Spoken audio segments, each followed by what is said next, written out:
Halo semua guys, balik lagi di Ruang Komik dan kali ini kita akan melanjutkan lagi I'm Really Not a Demon God lakinya. Nah di part ini mungkin agak sedikit panjang ya durasinya, karena isinya itu sudah mulai bridging ke ending arc yang pertama. Jadi di arc ini tuh nanti akan dibungkus dan dirapikan dulu dan dibereskan dulu masalah tentang pedang kandela dan juga masalah tentang White Wolf. Jadi dua masalah ini bakal diberesin di arc ini sebelum nantinya akan lanjut ke arc selanjutnya. Dengan ending yang cukup menarik nantinya dan eksekusinya juga tidak terduga mungkin buat kalian yang belum pernah baca sama sekali. Pokoknya menarik lah, bisa kalian tunggu di part-part selanjutnya. Nah kalian bisa support channel ini dengan like dan subscribe atau bisa lebih jauh lagi dengan cek link di deskripsi buat kalian yang mungkin mau traktir kopi gitu ya. Dan sebelum lanjut seperti biasa kita intro dulu, semoga video ini menghibur waktu luang kalian. Selamat menonton dan enjoy the story guys.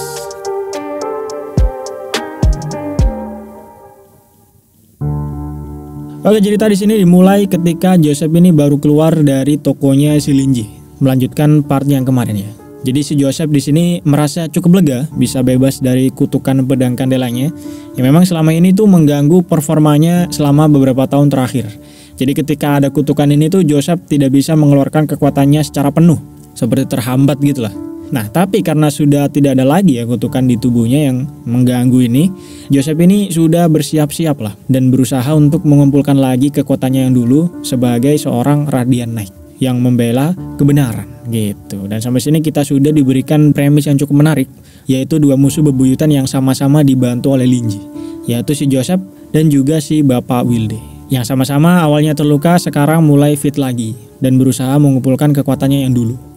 Dimana mereka ini nantinya akan memberikan alur yang cukup menarik ya ke depannya nanti. Spoiler aja sedikit, nantinya bakal ketemu lagi nih orang dua, bakal bentrok lagi dan gitu lah pokoknya. Kita tunggu aja nanti seiring berjalannya cerita. Nah, lalu di sini kita diperlihatkan scene original dari komiknya, artinya tidak ada di novel, di mana Joseph ini berpapasan dengan Ackerman dan juga sempat bersenggolan sedikit saat itu. Dan dengan senggolan tersebut, Joseph ini bisa merasakan bahwa si Ackerman ini atau hunter yang baru saja dia lewati ini mempunyai kekuatan setara destruktif, yang mungkin saja setara dengan dirinya juga. Nah, namun Joseph ini tidak pernah melihat atau tidak pernah mendengar tentang orang tersebut. Jadi awalnya Joseph ini ingin melakukan sebuah penyelidikan secara pribadi lah kepada si Ackerman ini. Tapi karena balik lagi ya, karena orang ini punya kekuatan destruktif, jadi jika Joseph melakukan sesuatu yang bisa dibilang gegabah tanpa adanya bukti-bukti solid kalau memang orang ini bahaya, bisa-bisa nanti justru membahayakan Secret Tower. Karena si Ackerman ini tingkatnya destruktif dan tidak bisa dibuat main-main. Sehingga Joseph kemudian hanya menghubungi si Cloud dan menyuruhnya untuk menyelidiki seorang hunter berambut putih dan mencari sebanyak mungkin informasi yang bisa dia dapat. Dan selain menyuruh Cloud untuk menyelidiki si Ackerman, Joseph ini juga menyuruhnya untuk menyelidiki karakter atau tulisan kuno yang ada di pedang kandela miliknya. Yang sebenarnya sebelumnya ketika si Linji ini melihat karakter tersebut, Linji ini sempat bertanya kepada si Joseph, ini itu karakter apa? Nah, namun saat itu Joseph juga rupanya tidak tahu banyak tentang tulisan tersebut, karena katanya itu adalah tulisan atau bahasa yang sudah lama punah di Nuujin.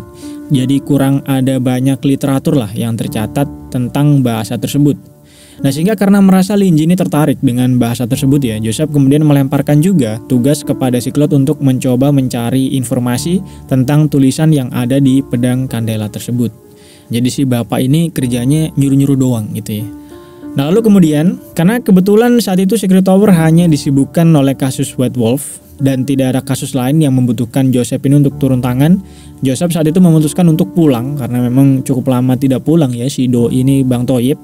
Sekalian istirahat juga dan menenangkan pikirannya karena sebelumnya sudah menyaksikan pertempuran antara dua dewa di mana Linji ini membantai kutukan pedang kandelanya. Gitu, jadi istirahat lah. Nah setelah sampai di rumah yang ditemukan si Joseph saat itu adalah ada banyak sekali buku-buku bergeletakan di lantai yang memang cukup aneh. Dan selain itu juga tidak ada tanda-tanda Melissa si anaknya ada di rumah. Padahal biasanya jam segitu Melissa ini biasanya sudah masak di dapur. Tapi saat itu tidak ada pergerakan sama sekali di rumahnya si Joseph. Nah Joseph kemudian mengambil beberapa buku yang ada di lantai dan setelah dibaca rupanya buku-buku itu adalah buku dasar menjadi kesatria. Yang biasanya memang dipelajari oleh satria-satria baru. Jadi dasar-dasar gitulah. Nah, tapi yang menjadikan hal tersebut aneh adalah seharusnya Melissa ini tidak mungkin membaca buku seperti itu. Karena Joseph sendiri merupakan seorang Radiant Knight Dan karena Melissa adalah anaknya, jadi selama ini tuh Melissa sudah dilatih secara pribadi oleh si Joseph. Jadi seharusnya buku-buku dasar seperti itu sama sekali tidak berguna bagi si Melissa dan cuma jadi pajangan belaka selama ini di rumahnya si Joseph. Jadi dengan berantakannya buku-buku tersebut artinya ada yang tidak beres, ya kan? Jadi Joseph pun kemudian bergegas mencari si Melissa dan kemudian melihat Melissa ini duduk sambil fokus membaca buku yang bertumpuk-tumpuk sambil banyak juga yang berceceran di lantai sekitar meja si Melissa itu. Jadi saat itu Joseph langsung bertanya apa yang dilakukan si Melissa ini, yang kemudian dijawab oleh si Melissa kalau dia ini sedang belajar. Gimana hal tersebut sebenarnya cukup aneh ya, karena selain buku tadi tidak berguna sama sekali untuk si Melissa, sejak umur 4 tahun Melissa itu tidak suka dengan yang namanya belajar. Jadi dengan Melissa belajar dengan rajin seperti itu, artinya ada yang tidak beres dengan otaknya si Melissa ini. Kenapa bisa berubah secepat itu? Nah, namun Melissa mengatakan kalau dia selama ini salah katanya. Dia mengaku kalau dia dulu naif, dia tidak paham manfaatnya belajar. Tapi itu dulu katanya. Kalau sekarang dia sudah sadar betapa lemahnya dirinya dan proses belajarnya selama ini rupanya tidak efisien sekali. Apalagi metode pembelajaran yang diajarkan oleh Joseph itu sangat tidak efisien bagi si Melissa. Jadi Melissa ini merasa ajaran Joseph tidak cocok gitu ya, karena cuma berdasarkan pengalaman masa lalu Joseph secara pribadi. Apa yang dialami Joseph ketika dia masih muda, semuanya itu diajarkan plek-plekan semuanya sama kepada si Melissa, tanpa mempertimbangkan dan menyesuaikan dengan karakter si Melissa. Yang mungkin tipe battle-nya beda gitu ya, atau gimana, pokoknya si Melissa merasa ajaran Joseph itu tidak cocok dengan dirinya. Itulah kenapa dia kemudian mempelajari semua buku di raknya si Joseph tadi, yang tadi dirasa oleh Joseph, Melissa ini tidak mungkin membaca buku dasar-dasar seperti itu. Tapi nyatanya semuanya dibaca oleh si Melissa, dan katanya dia ini berhasil menemukan metode belajar sendiri dan metode latihan sendiri yang cocok untuk dirinya. Dan kata si Melissa, mungkin belum terlambat untuk mengaplikasikan metode tersebut dari awal. Jadi ngulang dari awal gitu ya dengan metode si Melissa sendiri. Nah itu kata si Melissa kepada si Joseph tentang apa yang dia pelajari saat itu. Yang mana tentunya membuat Joseph ini merasa si Melissa ini kok bukan seperti dirinya sendiri. Seperti katanya ada sesuatu yang merasuki si Melissa. Karena Joseph cukup tidak percaya juga bahwa Melissa membaca semua buku yang ada di sana. Yang memang jumlahnya ini cukup banyak. Jadi pasti juga membutuhkan waktu yang lama juga untuk membacanya. Dan ketika ditanya oleh Joseph berapa lama Melissa ini baca buku tersebut, Melissa kemudian menjawab sudah 3 hari dia pinjam buku dan membaca bukunya. Jadi belajar 3 hari nonstop. Bisa gitu ya, padahal kita aja 5 menit udah ketiduran. Nah oke, singkat cerita karena jelas-jelas ada yang tidak beres saat itu, Joseph kemudian mencopot kacamata si Melissa yang secara tidak langsung tujuannya ini untuk menyuruh si Melissa berhenti. Dan setelah dicopot kacamatanya ini terlihat mata Melissa yang sudah merah, pinggirnya juga hitam, dan juga wajahnya cukup pucat karena memang berhari-hari belajar nonstop. Dan ketika Melissa berdiri karena mau marah-marah kepada bapaknya ya, karena dirasa mengganggu belajarnya, Melissa ini tiba-tiba pingsan. Ya mungkin karena darah rendah gitu ya, karena tidak sadar terlalu lama belajar. Jadi ketika berdiri sedikit tubuhnya ini tidak bisa merespon dan langsung pingsan. Untungnya Joseph saat itu langsung sigap mengurus si Melissa. Kemudian diperlihatkan si Joseph yang melihat buku di atas meja si Melissa. Apakah itu buku yang dipinjam dari si Linji? Sayangnya tidak diperlihatkan di sini.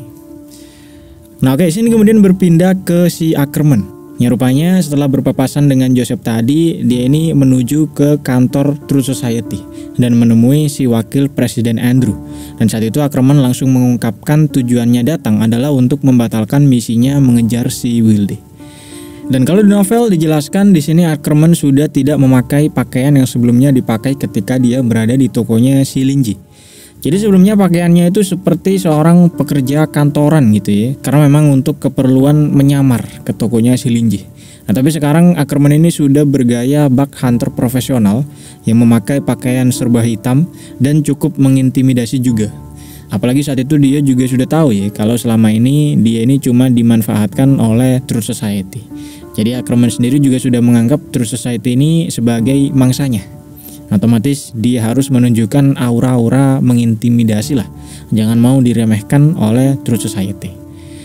Nah, balik lagi ke Ackerman yang datang mengatakan kalau dia mau membatalkan misinya menangkap Wilde tadi. Yang hal tersebut otomatis membuat Andrew ini cukup bingung ya apa alasannya tiba-tiba si Ackerman ini membatalkan misinya. Padahal sebelumnya Ackerman ini sangat antusias demi bisa menaikkan ranknya dari Pandemonium ke tingkat destruktif. Nah, tapi hanya dalam waktu beberapa hari saja, kenapa si Ackerman ini sudah berubah pikiran gitu ya. Padahal harusnya dalam waktu 2-3 hari itu seharusnya hanya cukup untuk persiapan doang, belum cukup untuk eksekusinya. Dan Andrew juga tahu saat itu kalau Ackerman ini baru saja di tahap menyelidiki toko buku Linji. Dan ya cuma nyamar-nyamar cari info dikit doang, belum sampai mulai mengejar si Wilde. Jadi sepertinya tidak mungkin tahap persiapan itu bisa merubah keputusan si Ackerman secara drastis seperti itu, kecuali ada yang terjadi ketika si Ackerman ini ada di dalam toko bukunya si Linji. Nah, namun saat itu di saat yang sama, True Society ini juga tidak mendeteksi Aether sama sekali ketika si Ackerman berada di dalam toko bukunya si Linji. Jadi sepertinya tidak ada pertarungan sama sekali di sana, dan tidak mungkin juga Ackerman ini di brainwash atau dikendalikan gitu ya oleh si Linji, karena lagi-lagi tidak ada Aether yang terdeteksi di toko si Linji sama sekali saat itu. Lalu makin gak mungkin juga kalau misal Ackerman ini dibuat nyerah cuma dengan kata-kata dari si Linji tanpa kekuatan apa-apa. Nah, itu malah sangat tidak logis sama sekali menurut si Andrew. Jadi singkatnya bingung lah si Andrew ini apa yang terjadi gitu ya. Apakah gara-gara Linji atau faktor yang lain? Kenapa si Ackerman ini membatalkan misinya menangkap si Wilde? Sehingga dia kemudian bertanya kepada si Ackerman, bukankah kau sangat antusias sebelumnya untuk naik tingkat ke destruktif? Jadi kenapa nyerah gitu ya? Apalagi pumpung bounty Wilde saat itu merupakan bounty yang paling gampang lah dibandingkan dengan bounty tingkat destruktif yang lain. Dan hadiahnya juga lumayan tinggi bagi seorang hunter solo seperti Ackerman ini yang tidak punya kelompok sama sekali. Jadi hadiahnya juga otomatis dimakan sendiri gitu ya, nggak dibagi-bagi dengan anggota kelompok yang lain. Nah, si Ackerman kemudian menjawab kalau sebelumnya sih iya, dia ini memang antusias. Tapi bebas dong kalau dia mau nyerah atau tidak gitu ya. Tidak ada urusannya sama sekali dengan True Society. Jadi Ackerman kemudian membalikkan kenapa kok Andrew ini terlihat cemas gitu. Seperti ada sesuatu tujuan yang disembunyikan, kata si Ackerman, yang membuat Andrew saat itu langsung panik, Pak. Karena di situ sebenarnya mereka ini sedang melakukan perang psikologi gitu lah ya, perang batin. Jadi Ackerman kan sebenarnya sudah tahu kalau dia dimanfaatkan oleh True Society. Tapi di sini dia itu masih berpura-pura tidak tahu kalau dia dimanfaatkan. Jadi pura-pura polos gitu lah. Dan di sisi lain Andrew ini sebagai True Society juga berpura-pura gimana supaya nggak terlihat seperti butuh si Ackerman. Padahal sebenarnya mereka ini juga butuh memanfaatkan si Ackerman untuk menyelidiki toko bukunya si Linji. Tapi tetap jaga image gitu ya, dan wibawanya si True Society. Sehingga untuk mencoba menahan Ackerman tanpa menunjukkan kalau mereka butuh, Andrew ini kemudian membuat alasan kalau sebenarnya dia khawatir dengan keamanan Muujin, katanya. Jadi dia berharap Ackerman mau membantu memberantas bahaya-bahaya yang ada. Jadi dengan alasan tersebut memang terdengar cukup heroik gitu ya. Nah, namun Ackerman kembali menjawab dengan cukup realistis juga bahwa dia ini adalah seorang hunter. Ya memang hunter itu biasanya cukup egois dan tidak peduli dengan keamanan masyarakat sipil. Harusnya wajar dong kalau sebagai seorang hunter dia ini mengambil kesempatan yang menguntungkan dan menjauhi masalah yang merugikan, kata si Ackerman. Sehingga hal tersebut membuat Andrew lagi-lagi berpikir cukup lama, siapa yang dimaksud Ackerman menguntungkan dan siapa yang dimaksud merugikan ini. Nah, jika Ackerman memutuskan membatalkan misinya, nah artinya menangkap Wilde ini dianggap merugikan dong ya. Tapi kenapa? Gitu pikirannya si Andrew. Namun saat itu yang ada di pikirannya cuma ada si Linji. Apakah Linji ini memberikan suatu info kepada Ackerman yang kemudian membuat Ackerman menyadari sesuatu. Nah, tapi Andrew ini masih belum ketemu kliknya di mana. Karena memang dia ini tidak tahu apa yang terjadi antara Ackerman dan si Linji. Jadi mentok-mentok cuma bisa nebak-nebak doang.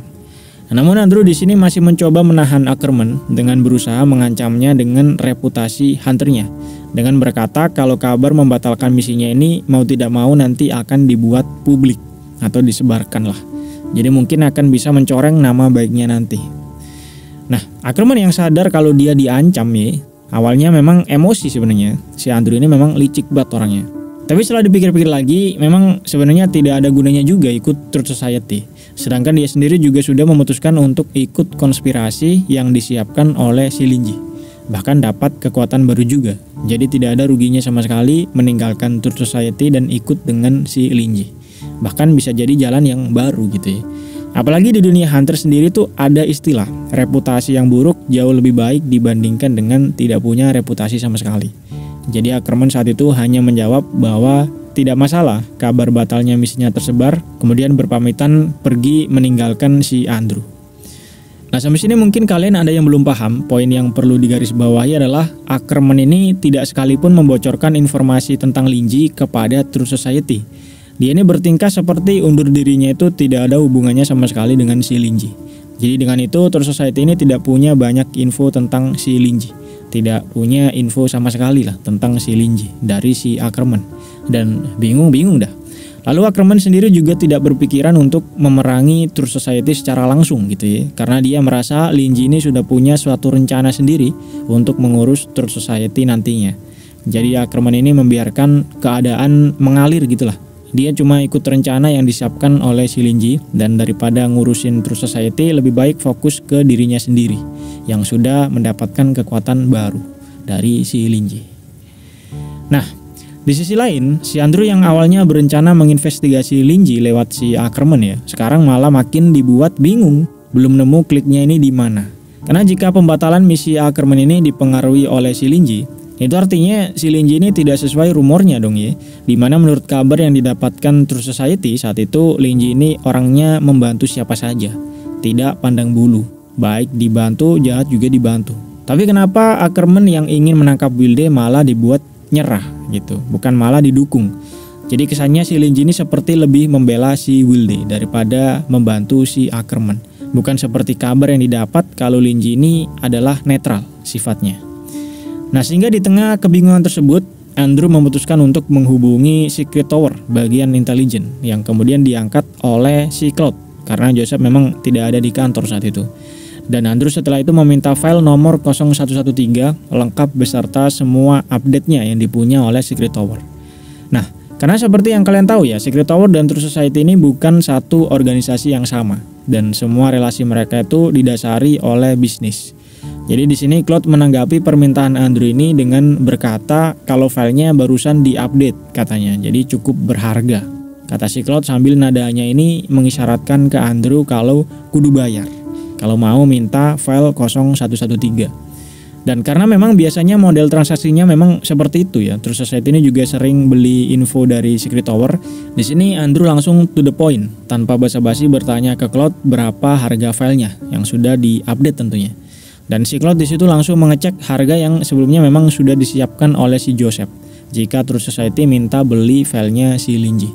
Nah, namun ketika Cloud sedang mengecek harganya, tiba-tiba ada notifikasi masuk di komputernya dari si Joseph menyuruh Cloud ini untuk mengubah status file 0113 dari rahasia menjadi tersegel. Yang dimana artinya tidak bisa dijual sama sekali meskipun ke True Society sekalipun. Sehingga Cloud kemudian mengabarkan ke Andrew kalau filenya rupanya tidak bisa dijual. Yang tentunya hal tersebut membuat Andrew ini cukup dibuat kebingungan lagi. Karena sudah lama True Society ini langganan beli info gitu ya dari Secret Tower. Dan tidak pernah ada masalah sama sekali sebelumnya. Apalagi tadi si Cloud ini sempat mengisyaratkan kalau filenya bisa dibeli. Tapi hanya dalam jeda sekian detik tadi, kenapa tiba-tiba kok berubah jadi nggak bisa dibeli. Nah, akhirnya ditanyakanlah kepada si Cloud yang kemudian dijawab oleh si Cloud bahwa tadi ada kesalahannya.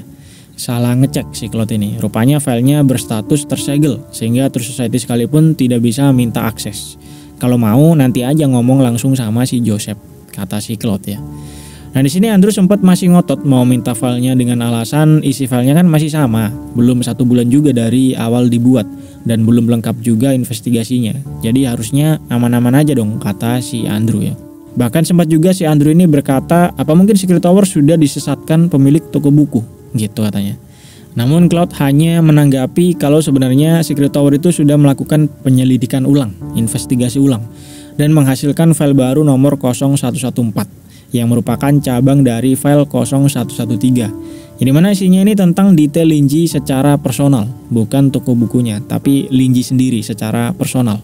Dan Cloud di sini kemudian menginfokan secara singkat atau merangkum gitu ya kepada si Andrew bahwa sesuai penyelidikan Secret Tower sudah disimpulkan kalau sosok pemilik toko buku atau si Linji ini adalah makhluk yang baik dan tidak ada kecenderungan kepada kejahatan sama sekali. Jadi tidak perlu khawatir gitu ya, apalagi bilang kalau Secret Tower disesatkan. Kan cukup absurd memang. Nah, si Andrew yang sampai sini masih ngeyel sebenarnya, masih mengatasnamakan keamanan Muujin dan lain-lain, hanya direspon oleh Cloud untuk langsung aja menghubungi si Joseph nanti. Atau langsung ke atasan Secret Tower untuk diskusi juga boleh. Karena dia sendiri juga belum punya wewenang setinggi itu untuk bisa membicarakan tentang file 0113 dan 0114. Atau mungkin kata si Cloud sekalian aja langsung menyelidiki sendiri ke toko Linji. Karena menurut laporan Linji ini juga orangnya baik dan suka membantu orang lain. Jadi harusnya nggak masalah, kata si Cloud. Sebelum akhirnya percakapan mereka ini selesai. Dengan hasil Andrew yang makin bingung dan makin emosi tentunya dimainkan oleh si Ackerman dan juga Secret Tower. Nah, tapi rupanya ide tentang menyelidiki toko buku sendiri ini rupanya terlintas di pikiran Andrew. Bahwa cukup logis juga ternyata idenya. Sehingga dia kemudian kepikiran untuk memanfaatkan scholar dari Truth Society yang kebanyakan memang haus akan pengetahuan itu ya, untuk disuruh menyelidiki toko Linji atas dasar pengetahuan. Jadi ada kepikiran lah untuk menyuruh scholar menyelidiki toko buku Linji. Tapi di sini masih kepikiran ya, belum dilaksanakan langsung. Dan keputusan inilah yang nantinya akan menyebabkan beberapa konflik serius antara Linji dan Truth Society. Tapi itu cuma spoiler sedikit dan tidak akan dibahas sekarang. Kita lanjut dulu. Nah, plot kemudian berpindah lagi menunjukkan laboratorium yang ada di Truth Society, di mana tempat itu adalah tempat di mana dilaksanakannya sebuah proyek yang sudah disinggung sebelumnya, yaitu Project Clay Idol. Jadi di proyek ini singkatnya mereka membuat seperti sebuah android atau manusia buatan lah yang memanfaatkan aether dari Philosopher's Stone untuk hidup. Nah, itulah makanya kenapa si Fitch sebelumnya berkata kalau dia perlu Philosopher's Stone yang bagus, yang kualitasnya ini tinggi untuk proyeknya. Nah, lalu proyek tersebut bisa dibilang cukup gagal ya, karena sebagian besar dari android di sana hasil eksperimennya tidak bisa kompatibel dengan Philosopher's Stone yang dipasang di mereka. Nah, namun ada satu subjek eksperimen yang dikatakan punya rating kompatibilitasnya mencapai 200%. Jadi hanya satu subjek itulah yang bisa dibilang berhasil gitu ya. Nah, namun sebagai efek sampingnya yang saat itu masih belum bisa ditangani oleh para saintis di sana, karena ratingnya cukup tinggi, yaitu 200% tadi, sebagai efek sampingnya si subjek ini diperkirakan hanya mempunyai masa hidup maksimal 1 tahun saja. Setelah itu diperkirakan si subjek ini tidak bisa mengendalikan Philosopher's Stone-nya dan akan meledak nantinya. Dan inilah penampakan subjeknya. Ya memang cukup manis sih. Dan karakter inilah yang nantinya punya peran penting di seluruh cerita Demon Lucky ini. Sampai tamat di ujung cerita nanti bakal terus muncul si karakter ini. Tentang siapa si doi ini sebenarnya aku sudah pernah singgung di video short sebelumnya. Jadi kalau kalian mau dan bersedia kena spoiler bisa cek di situ aja. Mungkin linknya akan aku taruh di deskripsi nanti. Sedikit spoiler lah. Nah oke, sampai sini antara komik dan novelnya itu alurnya agak berbeda ya. Sebenarnya sih sama, cuman diputar aja yang harusnya di novel bagian akhir. Nah, kalau di komik itu diceritakan di awal. Jadi di sini aku pakai patokan yang ada di komik aja. Nah, di sini Shin kemudian berpindah ke grup Spider atau grupnya Shinji Shiksu yang sudah berkumpul semua ya, para anggotanya ini untuk menyerbu markas terakhir dari si White Wolf yang ada di jalan nomor 52. Dan di sini diceritakan beberapa info yang penting dan cukup menarik juga, di mana tujuan Shiksu bentrok dengan White Wolf selain balas dendam yang diceritakan di part 1 kemarin, rupanya dia ini juga ingin mengambil alih aset White Wolf. Jadi ingin mengambil alih semua aset White Wolf yang ada saat itu.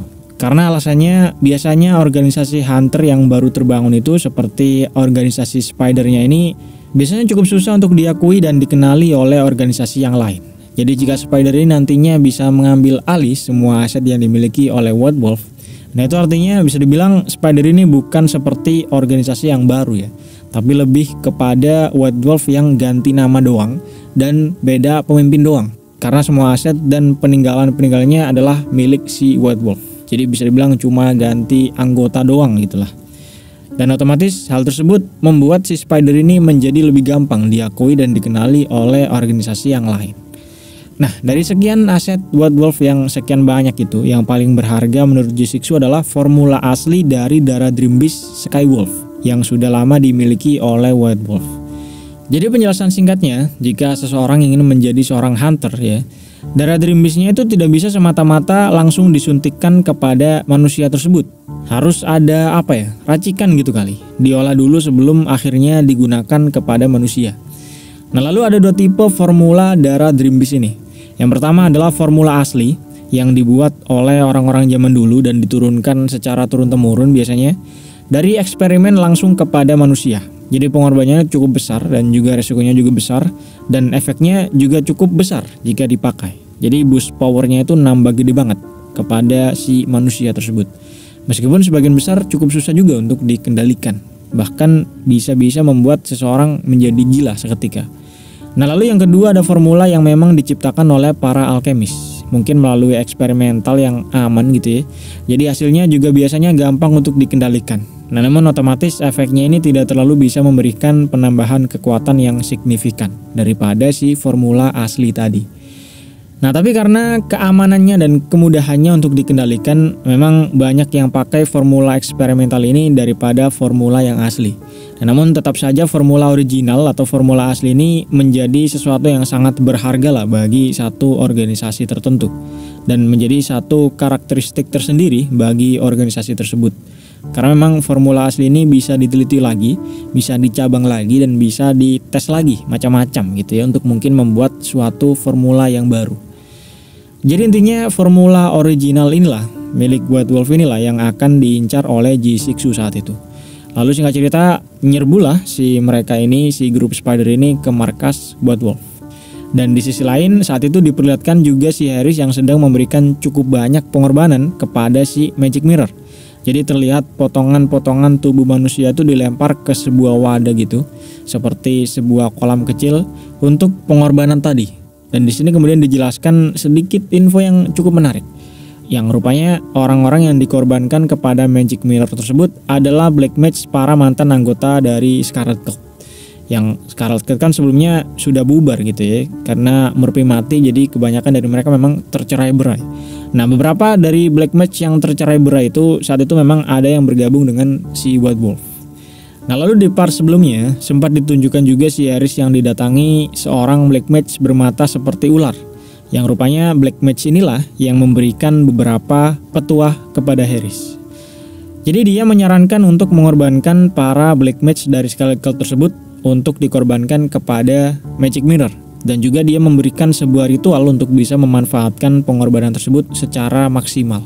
Jadi kudu ada ritualnya supaya bisa membuat mereka menjadi nutrisi Magic Mirror secara maksimal. Nah, lalu selain itu Black Mage tersebut juga rupanya memberikan peta lengkap Nuojin kepada Harris. Nah, itulah kenapa sesuai keterangan Cloud sebelumnya yang dibahas oleh si Joseph, White Wolf ini sangat susah untuk ditangkap, Pak. Karena mereka tahu jalur-jalur rahasia yang ada di kota Nuojin. Nah, di sini akhirnya terungkap kalau yang menunjukkan jalur-jalur tersebut adalah Black Mage mata ular ini. Yang secara tebak-tebakan bisa kita anggap dia adalah Pak Tua Wilde. Nah, oke, singkat cerita kemudian dilaporkan kepada Harris oleh salah satu bawahannya bahwa kelompok Spider ini sudah berhasil menemukan markas si White Wolf ini, markas mereka. Dan akhirnya di sini terjadi pertempuran habis-habisan antara Spider dan White Wolf yang berujung kepada terpojoknya kelompok Spider.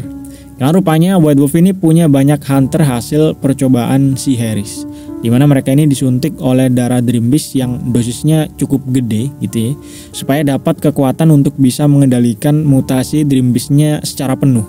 Jadi sebenarnya mirip-mirip juga dengan kekuatan Blood and Beast miliknya G6 dari Shilinji. Tapi bedanya White Wolf ini harus mengorbankan nyawa mereka, harus meresikokan nyawa mereka untuk bisa mendapatkan kekuatan tersebut. Jadi kekuatannya itu diperkirakan cuma sementara gitu ya, sebelum akhirnya nanti bakal koit juga kalau sudah tidak bisa mengendalikan darah Dream Beast-nya. Nah, sebenarnya G6 sendiri juga masih sanggup melawan Harris dan beberapa antek-antek yang hasil eksperimen tadi. Namun anggota Spider yang lain tentunya tidak bisa melawan anggota White Wolf yang memang saat itu sudah habis-habisan lah. Jadi mati ya mati gitu, karena otaknya pada patah semua, Pak. Jadi cukup berbahaya juga melawan hunter-hunter yang seperti itu, yang berani mati seperti itu. Dan rupanya memang benar, selain Sixus sendiri yang saat itu melawan Harris secara langsung ya, anggotanya yang lain ini harus kesulitan melawan hunter dari White Wolf. Dan ditunjukkan di sini salah satu squad dari Spider yang dipimpin oleh seorang hunter bernama Iskar Virgil. Nah mereka ini satu squad ini bisa bilang masih amatir lah. Jadi mereka ini kewalahan melawan 2 hunter dari White Wolf yang cukup kuat juga dan hampir terbantai saat itu. Nah untungnya kemudian muncul si Ackerman yang saat itu dia ini muncul dengan ngomel-ngomel karena keributan mereka ini katanya si Ackerman jadi nggak bisa tidur. Jadi singkat cerita beberapa hunter White Wolf yang kaget melihat keberadaan Ackerman dan buru-buru nyerang gitu ya. Ujungnya kemudian dibantai oleh si Ackerman. Kemudian si Ackerman bertanya kepada salah satu hunter dari grup Spider tadi. Dia ini bertanya mereka ini siapa dan kenapa kok mereka dikejar oleh hunter dari White Wolf. Dan kemudian dijawab oleh salah satu hunter yang bernama Pava kalau mereka ini adalah hunter dari grup Spider.